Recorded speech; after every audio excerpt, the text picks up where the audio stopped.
Hi friends, இந்த வீடியோவில் நம்ம பார்க்க போகிற புக் ட்ரெவர் நோவா அவங்க எழுதுனா born a crime. Trevor Noah வந்து ஒரு மிகப்பெரிய ஸ்டாண்டப் கமெடியன். அது இல்லாமல் யூஎஸ்ல காமெடி சென்ட்ரல்னு ஒரு சேனல் இருக்கு. அதில் வந்து த டெய்லி ஷோ அப்படின்னு ஒரு ஷோவை ஹோஸ்ட் பண்ணிட்டு இருந்தாரு.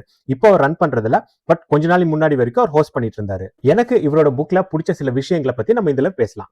இந்த புக் வந்து மெம்வார் அப்படிங்கிற கேட்டகரியை சேர்ந்தது. மெம்வார்னா என்ன அப்படின்னா ஒரு மாதிரி ஆட்டோபயோகிராஃபி தான். பட் அவங்க லைஃப்ல நடந்த ஒரு ஒரு ஒரு பர்டிகுலர் பீரியட் மட்டும் எடுத்து அவங்க எழுதியிருப்பாங்க.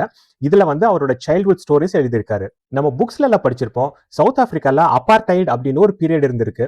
இது என்ன அப்படின்னா ஒயிட்ஸும் பிளாக்ஸும் வந்து மிங்கிள் ஆக முடியாது அப்படிங்கிறது தான். இந்த போராட்டத்துல தான் நெல்சன் மண்டேலா அவங்க 27 இயர்ஸ் வந்து பிரிசன்ல இருந்திருக்காரு. அந்த டைம்ல பிறந்தவர் தான் ட்ரெவர் நோவா. இவரோட பர்த் எப்படி இருந்திருக்குன்னா பிளாக் மதருக்கும் ஒயிட் ஃபாதருக்கும் இவர் பிறந்திருக்காரு. அதனால தான் இந்த புக்கோட பேரு பார்ன் அ கிரைம். ஏன்னா அந்த மாதிரி வந்து ஒயிட்ஸ் அண்ட் பிளாக்ஸ் வந்து மிங்கிள் ஆகக்கூடாது அப்படிங்கிற டைம்ல இவர் பிறந்ததுனால. இவரோட சைல்ட்ஹுட்ல நடந்த ஒரு சில விஷயங்களை வந்து புக்ல மென்ஷன் பண்ணியிருக்காரு.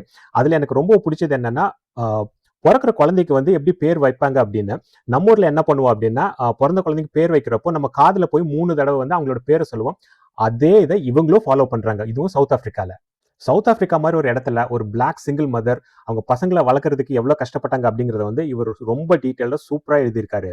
சவுத் ஆப்பிரிக்கால அபார்டைட் பீரியட்ல ஒரு காமன் மேனா என்னென்ன இஷ்யூஸ் ஃபேஸ் பண்ணியிருப்பாங்க அப்படின்னு உங்களுக்கு தெரியணும்னா இந்த புக்கை கண்டிப்பா வாங்கி படிங்க. இந்த புக்கோட கடைசி சாப்டர்ல இவங்க அம்மாவுக்கு நடந்த ட்ராஜடி வந்து ரொம்ப தத்ரூபமா ரொம்ப டீட்டெயிலா எக்ஸ்பிளைன் பண்ணியிருக்காங்க.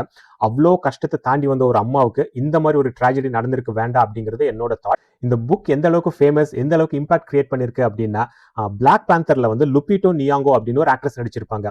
அவங்க ட்ரெவர் கிட்ட போய் ஒரு வேளை இந்த புக்கை நீங்க படமா எடுத்தீங்கன்னா அந்த அம்மா கேரக்டர் கண்டிப்பா நான் தான் பண்ணுவேன்னு கேட்டிருக்காங்க. இந்த புக்கை படிச்சுட்டு இந்த புக்கை பத்தின உங்க தாட்ஸையும் எங்களுக்கு கமெண்ட்ஸ்ல ஷேர் பண்ணுங்க. நம்ம இந்த மாதிரி இன்னொரு வீடியோல சந்திக்கலாம். பாய்.